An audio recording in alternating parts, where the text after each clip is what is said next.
C'est ici qu'on a atterri le 25 mars 1958. C'est un jour de tempête. Évidemment, on était un peu perdus dans tout ça, hein, parce qu'on venait d'un petit village de rien. Pour nous, de s'établir au 3e étage ici, c'était très, très spécial. Juste en face, il y avait l'école des filles, Sainte-Cécile, qui a été démolie depuis ce temps-là.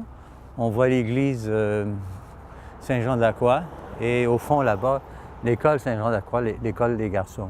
Pour mon père, la proximité des écoles a été certainement quelque chose de très important dans sa décision de s'établir ici. Maintenant, entre l'école française et anglaise, moi, je ne me souviens pas d'avoir eu de débat là-dessus à la maison. Mais on l'a vu un peu plus tard qu'il y avait un débat entre l'école française et l'école anglaise. De notre côté, on était à l'école française. L'école française, il faut se rappeler à ce moment-là qu'elle était dirigée par des frères. Et donc, l'école française était plutôt conservatrice et moins ouverte à l'immigration que l'école anglaise. Il y a beaucoup d'immigrants portugais, italiens, qui, dans ces années-là, ont simplement été refusés à l'école française, même s'ils étaient catholiques. Alors ici, on voit une photo juste ici, au 2e étage, devant la porte de notre famille, juste la fille du voisin qui est ici en arrière. Et en fait, tu vois l'édifice qu'il y a au fond là-bas, là? Tu le vois là. J'ai des photos ici dans la cuisine. Alors ma mère et une table qui a toutes sortes de bonnes choses à manger. La nourriture, c'est très important pour les gens qui immigraient comme ça parce que la plupart avaient connu des situations où la nourriture était calculée, rare, plus rare. Mon père, il n'a jamais été question chez moi tu vas arrêter l'école, tu vas aller travailler, ce qui était le cas de beaucoup de Portugais et même d'amis que j'ai encore qu'à 16 ans, son père a dit « OK, tu vas aller travailler, mais en plus, tu vas me donner tes sous. » Tu sais. On est ici au 6605 de la rue Saint-Dominique. On avait l'école des filles Sainte-Cécile, l'église Saint-Jean-de-la-Croix, ici l'école Saint-Jean-de-la-Croix. Et on va monter la rue Saint-Dominique ici jusqu'à la rue Dante pour se diriger à l'église Madonna del Difesa. Après, on pourrait marcher sur la rue Saint-Dominique et aller au 76-24 Drolette. C'est là que mes parents ont acheté la première maison, à quelques pas du parc Jarry. Mais cette école-là, pour moi, c'est évidemment les premières étapes de l'intégration. J'arrive, je connais évidemment aucun mot de français. J'étais le seul Portugais, le seul immigrant même dans la classe. Mais mon père qui s'était établi à Montréal sur la rue Saint-Laurent 4 ans avant, on le voit ici devant l'église Saint-Jean-de-la-Croix. Tiens, la première communion avec un mot que j'avais écrit à ma grand-mère.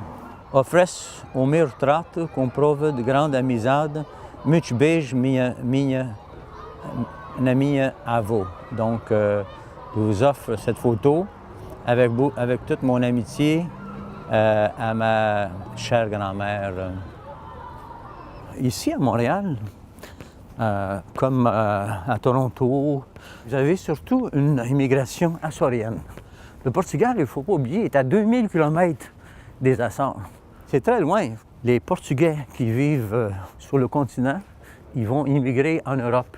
Les Portugais qui sont des Açores, eux autres, ils vont surtout immigrer vers les États-Unis, le Canada.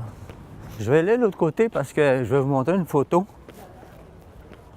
On voit ma mère et les 3 enfants, la photo prise par mon père, de l'église Madonna della Difesa.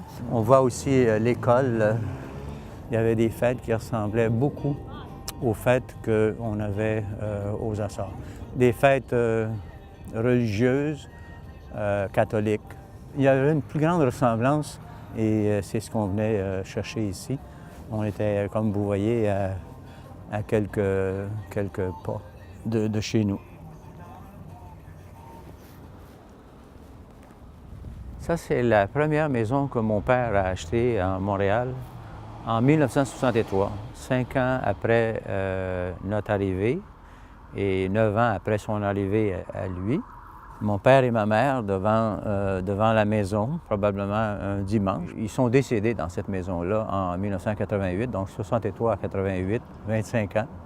En 1963, quand mon père a acheté cette maison-là, il l'a acheté d'un Italien. Le quartier était plutôt italien. Les Italiens quittaient le quartier pour Saint-Léonard, Saint-Michel. Donc, quand on arrive ici, dans cette maison-là, on avait notre petite cour. Mon père avait dans la cour tous les légumes et les tomates, les légumes. Aussi, dans la cour, il avait fait un poulailler, ce qui était un petit peu hors de... Nous autres, ça nous embêtait comme le diable. Pour nous, le parc Jory, c'était comme... c'est l'espace vert, hein? On venait d'une île, tout est vert, tout est campagne, tu sais. Et de se retrouver dans une grande ville, c'est un genre de choc. Fait que d'avoir ce parc-là à côté de la maison, c'était extraordinaire. Puis on venait souvent faire des pique-niques le dimanche. Dans le quartier portugais, les parcs étaient beaucoup plus petits. Il y avait presque rien de comparable à ça. En 1963, c'est au parc Jory qu'il y a eu la première fête portugaise qu'on appelle Senhor Santo Cristo. On venait d'acheter notre maison.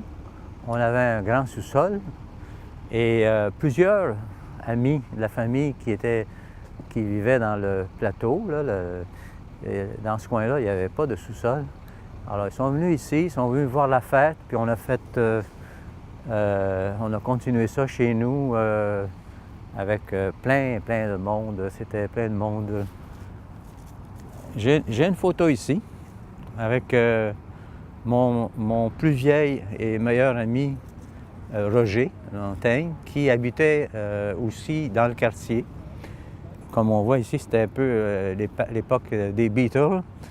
Le lien émotif du kiosque, c'est le fait, je pense beaucoup que au Portugal et dans toute l'Europe, on a des kiosques comme ça dans les parcs, avec la musique souvent, les jours de fête. On était le premier ou parmi les premiers Portugais à s'établir dans le coin. Et après ça, il y en a plusieurs qui sont établis ici dans le coin. Donc on avait, comme d'habitude, une épicerie portugaise, on avait quelques boulangeries, pas loin du marché Jean Talon. Les Portugais, pour eux autres, c'est important, la question d'être proche d'un marché à cette époque-là. Nous autres, on prenait l'autobus ici pour aller dans le quartier Saint-Louis. On allait dans les épiceries portugaises et au fameux Wallman. Là, on revenait avec des provisions de poissons, puis frais et tout ça.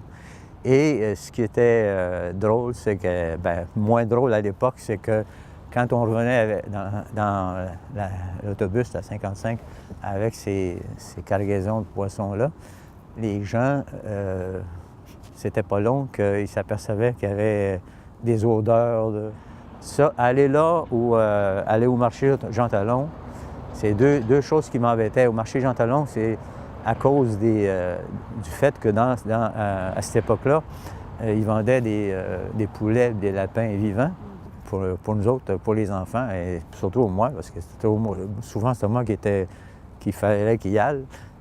C'était la honte totale. Et on avait tellement peur que nos amis nous voient avec des bêtes vivantes dans nos sacs. Il n'y avait pas grand monde qui faisait ça. Quelques années après, ils ont arrêté ça au marché Jean Talon. C'était comme une petite expédition le samedi matin. Mon père n'a jamais eu de voiture, finalement.